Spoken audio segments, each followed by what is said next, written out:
Hello everybody. This will be the lesson for February 10th. And this is volcanic dangers.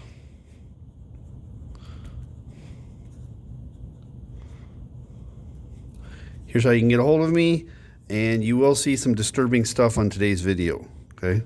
This shouldn't surprise you. First thing I'm going to do though is take you over to my computer, kind of give you a teaser. Check that out. This is a famous bus. You can go see this in Hawaii. It's not going anywhere. This is stuck in a lava flow. Nobody died, but the bus is unavailable. Okay, now I get rid of that. I wanted to show you some, we'll start out with innocent enough stuff. Check out what happens here.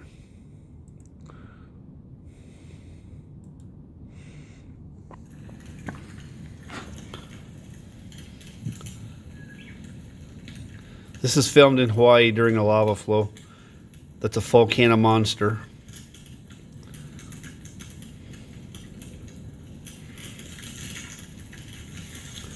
Look at the top. Can you tell the top? It's already popping out. The monster's boiling inside. Here goes the top some more. It's popping. Poof! Because the aluminum can wasn't strong enough to hold the steam anymore. All right, next.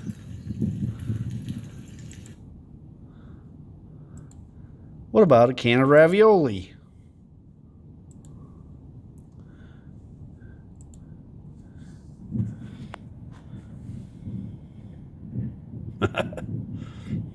The label's catching on fire. Now this can's stronger. This is a steel can. Okay? The ravioli's cooking inside.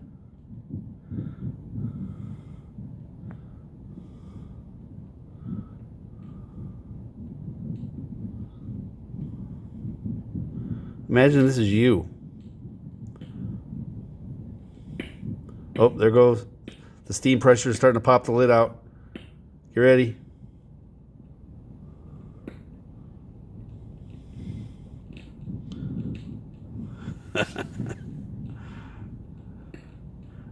Poof! Boiling hot ravioli splattering everywhere. That's over 1,000 degrees hot lava. The black stuff. The red stuff's hotter. It'll get closer to 2,000 degrees.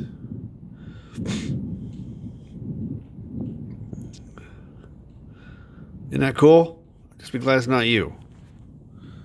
All right.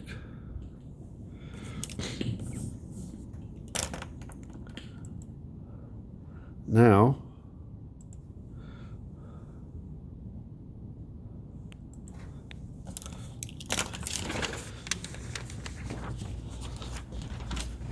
let's talk about some of the dangers. Some of them will be like, well, no kidding. You knew about those a long time ago. But I guarantee you, some of the stuff I'm going to teach you today, you never thought of. All right. Everybody knows lava is dangerous. But typically, it's pretty slow. Okay? You'd have to be pretty clumsy or very unlucky to get caught by that and killed. Okay? Scientists studying Hawaiian volcanoes will sometimes step in the wrong spot and break through, and that can, ruin your whole day. But generally, the public is nowhere in danger in Hawaii, usually. Okay? So, you're talking 1 to 3,000 degree temperatures. All right. I'm just going to show you a bunch of pictures too. You can see some lava splattering here. Okay. Now, if you ever thought about, I've mentioned it, Obviously look at the lava, but that's not the subject of the picture. You can see flying. This is a shot at night. Look at that. Flying paths of blobs of lava. You can see the splatters of lava coming down. But look at what this picture is telling you. Some ash clouds make ferocious lightning. You could be off a safe distance from this volcano thinking you're totally safe from the lava and get hit by a lightning bolt, killed. Okay? All lightning is really powerful static. And you know from like walking across the carpet in your socks that you can generate static. Okay? We've got fuzzy blankets at our house that like try to kill my dog with static. Well, rubbing ash clouds can make really, really, really big static. Okay, so I'm going to write that one down. Hopefully that's a little bit surprising to you. Okay, lightning. Made by rubbing ash clouds. All right. These are in no particular order. Okay. The deadliest thing. This is the one that we ended the last video with this one, and I ran out of room. Pyroclastic flow. Pyro as in fire. Clastic. You've run into clastic before when we talked about types of sedimentary rock. Clastic meant pieces of other rocks that were put together into a sedimentary rock. This means fire pieces. Pyroclastic flow. Star that one because it's extra deadly. One of deadliest volcanic killers. It's technically an avalanche. It's a 200 mile per hour, 1500 degree Fahrenheit avalanche of ash.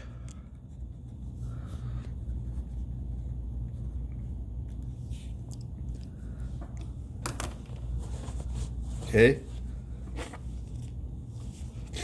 Now, remember the story about Stan Williams, the scientist who led the group of scientists inside of the crater of Mount Galeras. What hit him and almost killed him and killed all of his friends? Bombs. These are red hot rocks thrown out of volcano.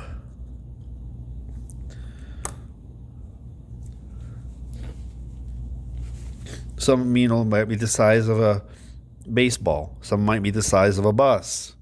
Okay, imagine those flying through the air. Okay, next one.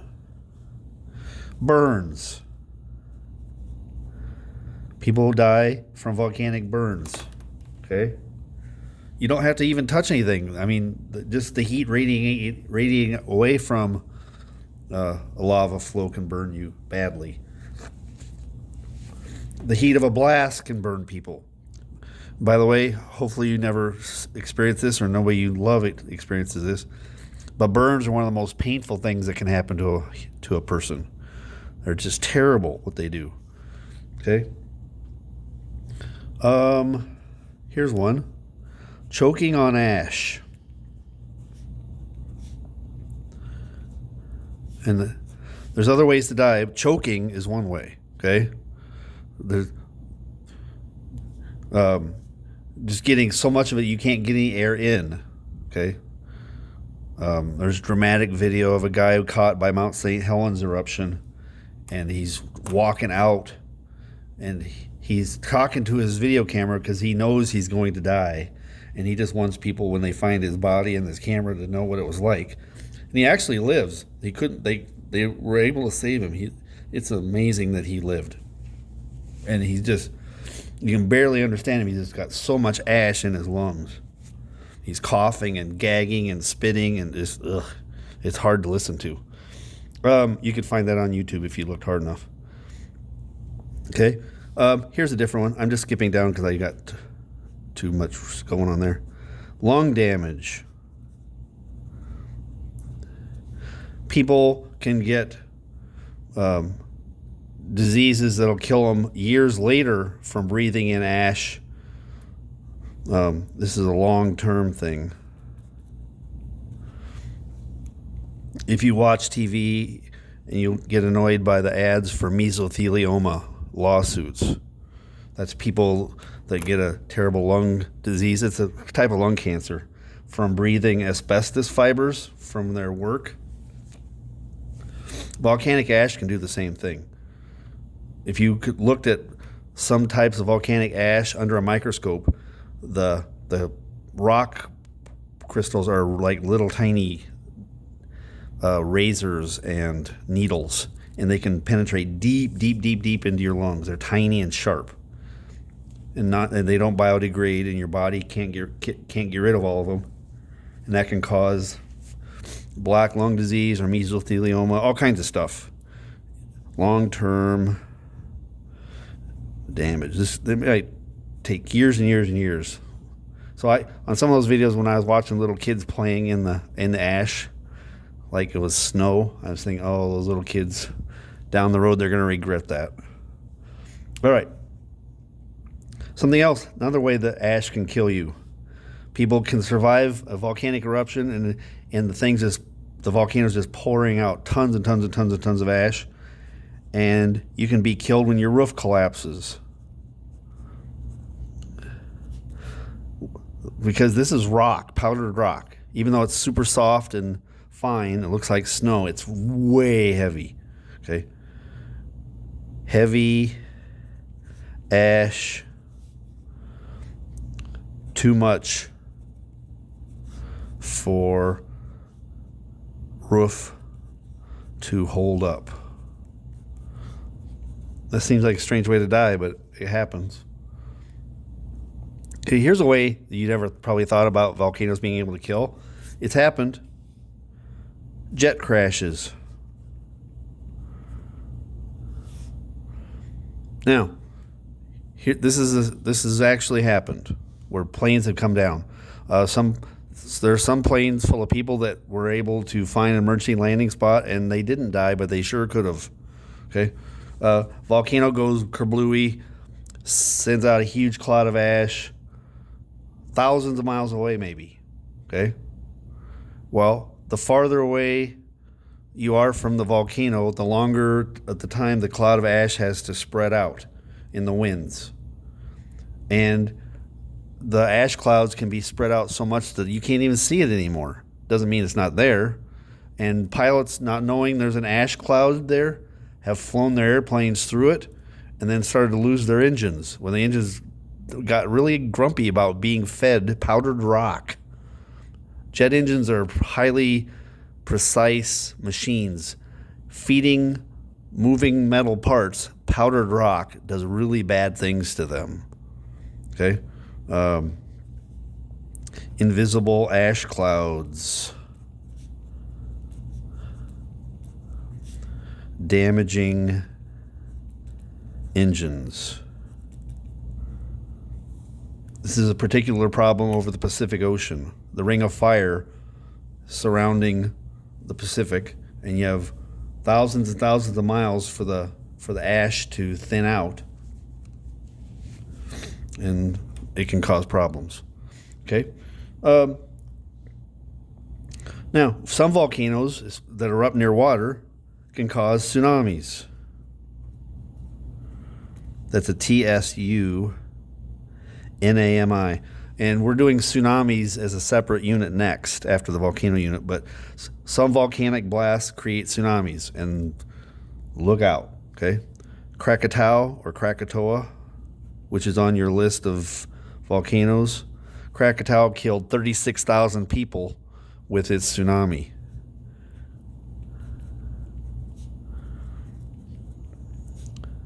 With wave.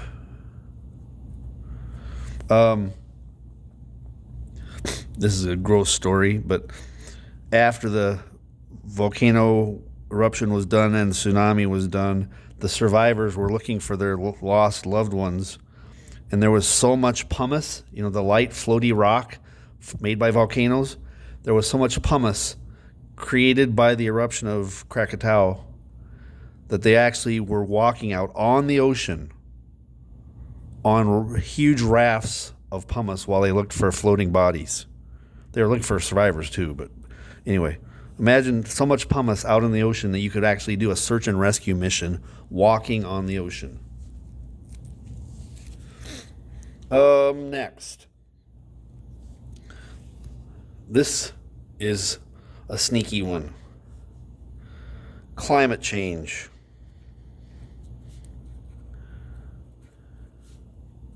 Large eruptions produce enough ash that atmosphere cools off. The year of 1816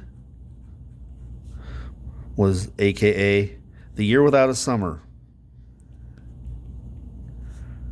Year without a summer.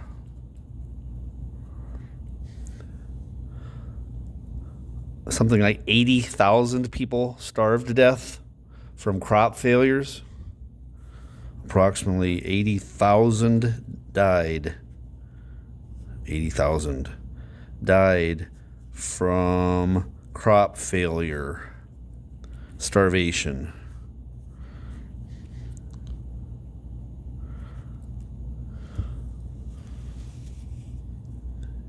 We're almost done.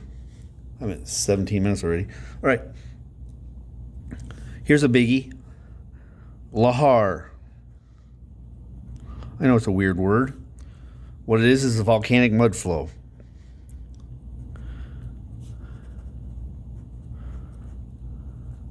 Volcano, big one, with lots of snow on top, melts the ice cap in the glacier. Look out. You've got all that water and slush and ash and mud and rocks and trees and everything on a steep slope that's all of a sudden loose and gravity's pulling it downhill. And 23,000 people died from one lahar in 1985. 23,000 killed. 1985. That's in your list of volcanoes also that you already have.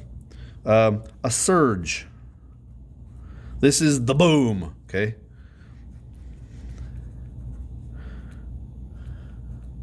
That's the blast coming out from an eruption. This is a blast like nuclear explosion.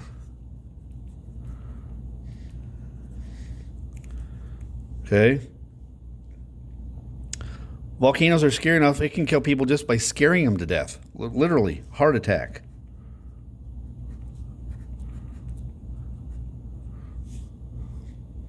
Okay? And now maybe the sneakiest one I've ever heard of. Okay? A volcano in Africa killed hundreds of people without even erupting. A CO2 burp. Okay? CO2 is carbon dioxide. You breathe it out every time you exhale. CO2 is what makes pop fizzy. Okay? Here's what happened. It took quite a while. It was a detective story to figure out how these people ended up dead. The volcano's right there, but it hadn't erupted. They were like, what's going on? How these people, what killed them in the middle of the night? Well, this is a long story here. The volcano hadn't erupted for a while, and there was a lake in the crater. This is a big volcano, and there's a big lake in the crater. Okay, volcanic crater filled with a lake. Okay, in the middle of the night,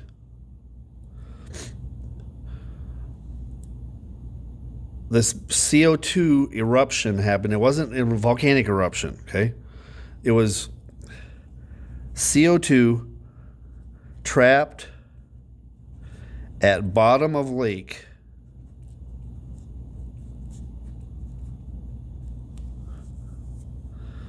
burst up and out of crater.